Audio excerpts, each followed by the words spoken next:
Settima corsa, un confronto per 5-6 anni, un vincitore di 18.000 euro in carriera, 1 di Ducras, 2 dell'Is TC, 3 Elen degli Ulivi, 4 Empirio, 5 Etienne La Torre, 6 El Diablo LL, 7 Esotica Sea, 8 Encantador VAD, 9 Emiroz, 11 Eastwood B.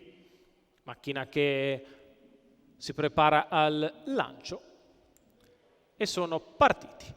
Galoppa Elen degli Ulivi, va al comando El Diablo LL nei confronti di Eddie Ducras, poi numero 3 Elen degli Empirio, Ulivi squalificato, all'esterno Etienne La Torre che numero cerca 7 posto. Esotica SI squalificato. Intanto El Diablo LL ha preso con decisione l'iniziativa e si stacca dai rivali, guadagna un paio di lunghezze sul lancio in 15-1.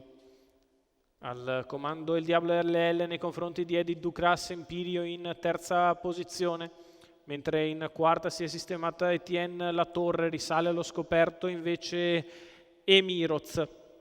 37 per i primi 400 metri di corsa, con il Diablo LL al comando nei confronti di Eddie Ducras, allo scoperto Empirio che anticipa la risalita di Emiroz e si porta all'esterno. 47,3 per i primi 600 di corsa, il Diablo in vantaggio, Eddie Ducras nella sua scia, di fuori Empirio con in scia Emiroz, poi Encantador VAD, terzo in corda Etienne La Torre, precede dell'Is TC e Eastwood B.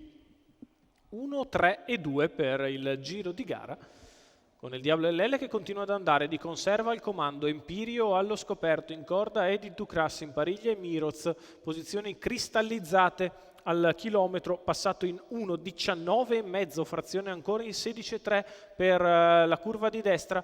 Ora una leggera accelerazione con il Diablo LL che tiene a distanza Empirio, il quale ora si fa pressante al largo, 14,7 la retta di là, 1,34,2 tre quarti di miglio. Empirio che insiste all'attacco di El Diablo LL che si difende, poi Eddie Ducras, Emiroz ed Encantador VAD all'ingresso dell'addirittura d'arrivo. El Diablo LL in vantaggio nei confronti di Empirio, Eddie Ducras di dentro in vantaggio il Diablo, ci prova ancora Empirio e il Diablo LL oggi fino in fondo vince nei confronti di Empirio.